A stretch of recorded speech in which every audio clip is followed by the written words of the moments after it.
Sanusi dari Universitas Islam Nahdlatul Ulama Jepara, Fakultas Syariah dan Hukum, Prodi Perbankan Syariah.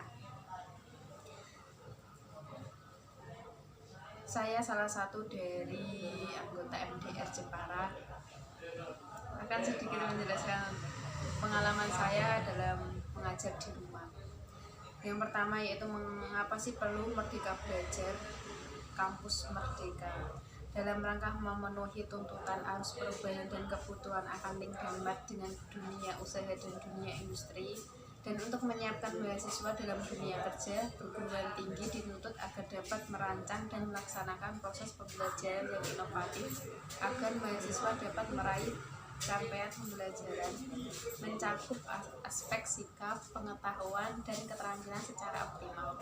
Kebijakan Merdeka Belajar Kampus Merdeka diharap dapat menjadi jawaban atas tuntutan tersebut. Kampus Merdeka merupakan wujud pembelajaran di perguruan tinggi yang otonom dan fleksibel, sehingga tercipta kultur belajar yang inovatif, tidak mengekang, dan sesuai dengan kebutuhan mahasiswa. Program Merdeka Belajar Kampus Merdeka meliputi 4 kebijakan utama, yaitu kemudahan pembukaan program studi baru, perubahan sistem akreditasi perguruan tinggi, kemudahan perguruan tinggi menjadi badan hukum, dan hak belajar 3 semester di luar program studi. Mahasiswa diberikan kebebasan mengambil SKS di luar program studi 3 semester, yang dimaksud dalam 4 diambil untuk pembelajaran di luar prodi dalam PT atau pembelajaran di luar PT. Kegiatan pembelajaran di luar PT meliputi kegiatan magang, praktik kerja, proyek di desa, mengajar di sekolah, pertukaran pelajar, penelitian, kegiatan kewirausahaan, studi atau proyek independen, dan proyek kemanusiaan, yang semua kegiatan harus dibimbing oleh dosen. Kampus Merdeka diharap dapat memberikan pengalaman kontekstual lapangan yang akan meningkatkan kompetensi mahasiswa secara utuh dan siap kerja. Proses pembelajaran dalam Kampus Merdeka merupakan salah satu perwujudan pembelajaran yang berpusat pada mahasiswa, yang sangat esensial. Pembelajaran dalam Kampus Merdeka memberikan tantangan dan kesempatan untuk pengembangan kreativitas, kapasitas, kepribadian, dan kebutuhan mahasiswa, serta mengembangkan kemandirian dalam mencari dan menentukan pengetahuan melalui kenyataan dan dinamika lapangan seperti persyaratan kemampuan, permasalahan real, interaksi sosial, kolaborasi, manajemen diri, tuntutan kinerja, target, dan pencapaiannya. Melalui Merdeka Belajar Kampus Merdeka diharapkan dapat menjawab tantangan perguruan tinggi untuk menghasilkan lulusan sesuai perkembangan iptek dan tuntutan dunia usaha dan dunia industri. Apa sih tujuan dari Merdeka Belajar Kampus Merdeka? Tujuan dari Merdeka Kampus Merdeka yaitu mendorong proses pembelajaran di perguruan tinggi yang semakin otonom dan fleksibel. Yang kedua, menciptakan kultur belajar yang inovatif, tidak mengekang, dan sesuai dengan kebutuhan mahasiswa.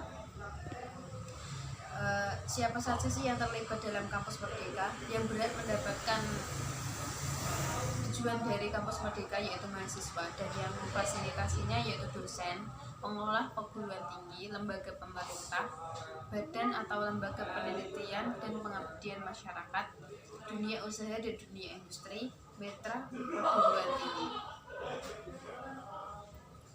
Oleh karena itu, perguruan tinggi harus memfasilitasi pelaksanaan pemenuhan masa dan beban belajar mahasiswa dalam proses pembelajaran dengan pilihan alternatif. Seluruh proses pembelajaran dalam program studi dilaksanakan pada PT sesuai masa dan beban belajar mahasiswa. Proses pembelajaran di dalam program studi untuk memenuhi bagian masa dan beban belajar dan memberikan kesempatan kepada mahasiswa untuk mengambil sisanya dengan mengikuti proses pembelajaran di luar program studi dan di luar PT.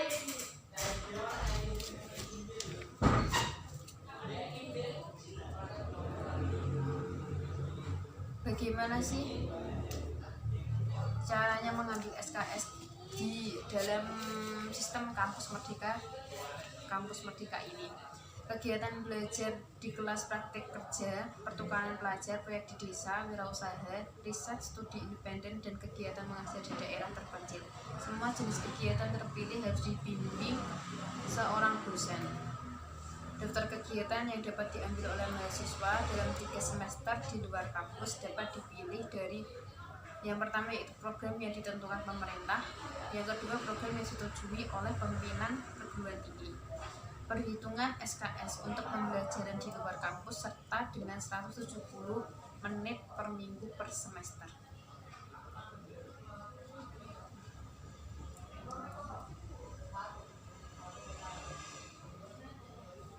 Yang salah satu dari magang dari kampus Merdeka ini ada proyek di desa, yaitu proyek sosial untuk membantu masyarakat di desa atau daerah terpencil dalam membangun ekonomi rakyat, infrastruktur, dan lainnya. Dapat dilakukan bersama dengan aparatur desa atau kepala desa. Wajib dibimbing oleh dosen atau pengajar.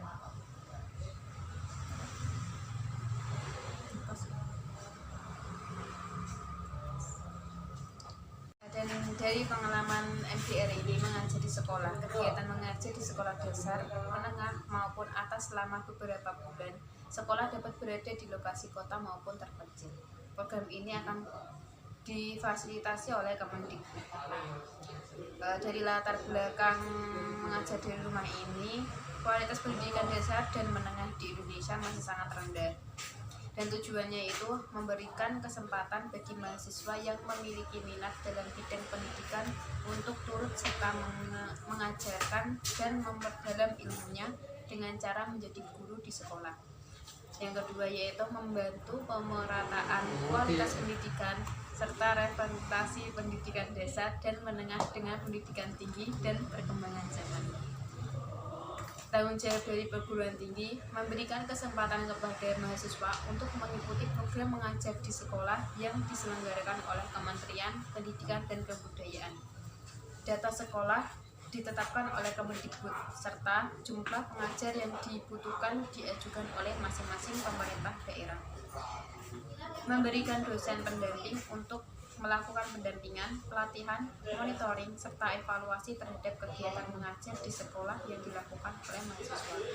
Melakukan penyetaraan jam kegiatan kemanusiaan untuk diakui sebagai SKS. Yang selanjutnya yaitu tanggung jawab perusahaan tempat magang.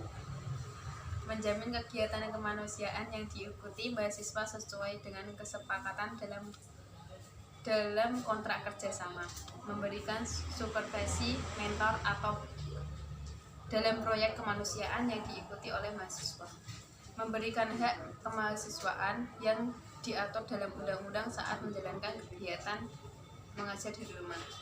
Bersama-sama dosen pendamping melakukan monitoring dan evaluasi atas kegiatan yang diikuti oleh mahasiswa, memberikan nilai untuk direkognisi menjadi SKS mahasiswa.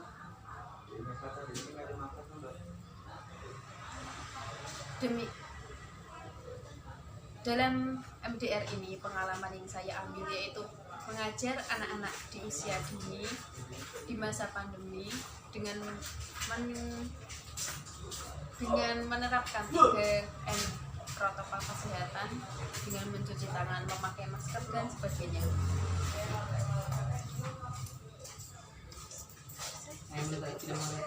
Mengajar di desa, proyek sosial untuk membantu masyarakat di pedesaan atau daerah terpencil dalam membangun ekonomi rakyat, infrastruktur, dan lainnya. Dapat dilakukan dengan aparatur desa, kepala desa, bumdes, koperasi, atau organisasi desa lainnya. Wajib dibimbing oleh seorang dosen atau mengajar. Latar belakang dari mengajar di desa ini yaitu pemerintah melalui Kementerian Pedesaan dan PDTD menyalurkan dana desa 1 miliar kepada sejumlah 78.000 desa di Indonesia. 27.000 desa yang menerima bantuan dana tersebut ialah desa tertinggal. Sementara itu, sumber daya manusia desa belum memiliki kemampuan perencanaan pembangunan dengan fasilitas dana yang besar tersebut.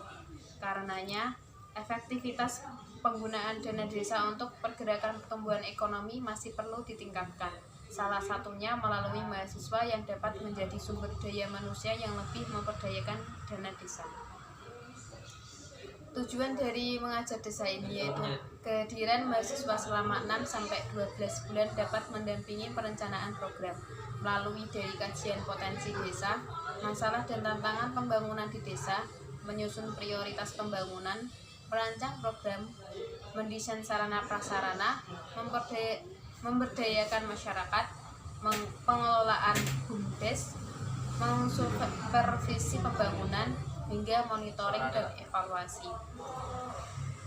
Tujuan lainnya yaitu memberikan pengalaman profesional dalam bidang pembangunan dan pemberdayaan masyarakat untuk mempersiapkan mahasiswa sebagai generasi optimal. Memberikan kesempatan untuk mengembangkan bidang ilmu dan minat mahasiswa dengan luaran akhir dalam bentuk karya tertulis, audiovisual, maupun bentuk karya laporan akhir mahasiswa lainnya. Tanggung jawab dari perguruan tinggi yaitu menjalin kerjasama dengan pihak Kementerian Pedesaan dan PDTT serta Kemendikbud dalam menyelenggarakan program proyek di desa atau menjalin kerjasama langsung dengan pemerintah daerah untuk menyelenggarakan program proyek di desa. Mengelola pendaftaran dan penempatan mahasiswa ke desa tujuan. Menugaskan dosen pembimbing yang akan membimbing mahasiswa selama magang di kampus. Bila dimungkinkan, pembimbing melakukan kunjungan di tempat magang untuk monitoring dan evaluasi. Memberangkatkan mahasiswa.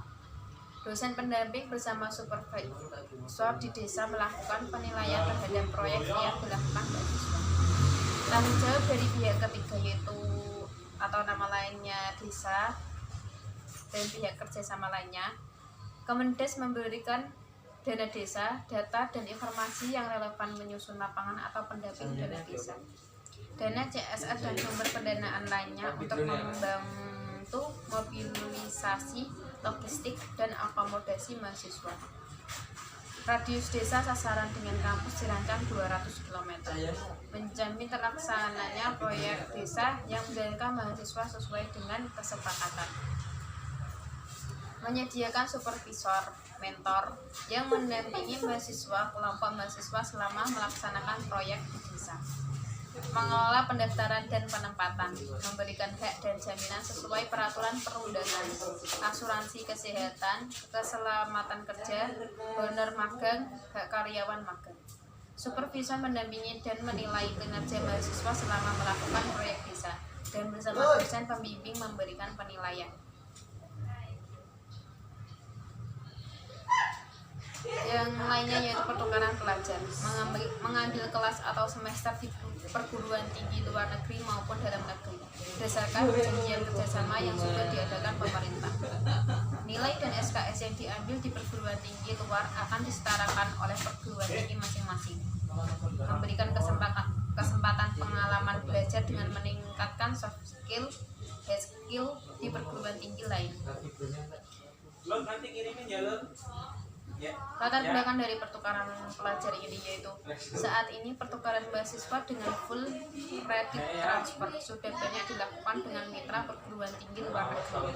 Tetapi sistem kredit transfer yang dilakukan antar perguruan tinggi di dalam negeri sendiri masih sangat sedikit jumlahnya.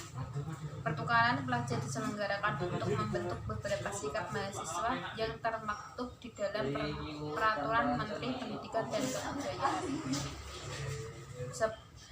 yaitu dengan Undang-Undang Nomor 3 Tahun 2020, yaitu menghargai keanekaragaman budaya, pandangan, agama, dan kepercayaan serta pendapat atau temuan orisinal orang lain, serta bekerja sama dan memiliki kepekaan sosial serta kepedulian terhadap masyarakat dan lingkungan. Tujuan dari pembelajaran desa ini yaitu belajar lintas kampus, pertukaran pelajar. Tujuannya yaitu belajar lintas kampus dalam dan luar negeri, tinggal bersama dengan keluarga di kampus tujuan. Wawasan mahasiswa tentang Bhinneka Tunggal Ika akan kuat, persaudaraan lintas budaya dan suku akan semakin kuat. Menyelenggarakan transfer ilmu pengetahuan untuk menutupi disparitas pendidikan baik antar perguruan tinggi dalam negeri maupun kondisi pendidikan tinggi dalam negeri dengan luar negeri. Tujuan dari perguruan tinggi asal menjalin kerjasama dengan perguruan tinggi dalam negeri dan luar negeri atau dengan konsorsium keilmuan untuk menyelenggarakan transfer kredit yang dapat diikuti mahasiswa. PT dapat mengalokasikan kuota untuk mahasiswa inbound atau sejumlah mahasiswa yang melakukan outbound. Menyelenggarakan sistem seleksi pertukaran pelajar yang memenuhi asas keadilan bagi mahasiswa. Melakukan kontrol dalam menyelenggarakan pertukaran pelajar. Melalui menilai dan mengevaluasi hasil pertukaran pelajar untuk kemudian dilakukan rekognisi terhadap SKS mahasiswa. Tanggung jawab perguruan tinggi yaitu menjalin terselenggaranya program pembelajaran mahasiswa dan aktivitas luar kampus mahasiswa sesuai dengan kontrak perjanjian. Menyelenggarakan pengawasan serta berkala terhadap proses pertukaran pelajar. Memberikan nilai dan hasil evaluasi akhir terhadap mahasiswa untuk rekognisi perguruan tinggi asalnya. Itu dia apa gitu? Menurut yang